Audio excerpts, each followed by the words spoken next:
Tired of Cash App sending refunds you didn't authorize? Let's lock down your account and stop those unwanted refunds in their tracks. First, figure out why these refunds are happening. Go to your Cash App activity feed by tapping the clock icon in the bottom right corner. Carefully review each refunded transaction. Are they familiar? Were you expecting to send that money? If something looks fishy, tap on the transaction for more details. Pay close attention to the sender, recipient, the amount, and the date. This will help you build your dispute case. Next, dispute the fraudulent transaction immediately. In that same transaction details screen, scroll down and select Report an Issue. Then, choose the reason that best describes your situation, such as unauthorized transaction or I didn't authorize this. Explain the situation clearly and concisely. Cash App requires you to do this within a specific time frame, so don't delay.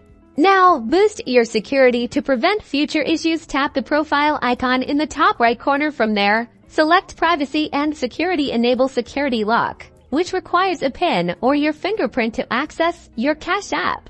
Even better, activate two-factor authentication for enhanced protection. Under Security, look for two-step verification or similar wording and turn it on. This will add an extra layer of security by requiring a code from your phone whenever you log in from a new device. Finally, use a strong, unique password for your Cash App account and any linked email addresses. Never share your PIN or login information with anyone. By taking these steps, you'll significantly reduce the risk of unauthorized refunds and keep your Cash App account safe and secure.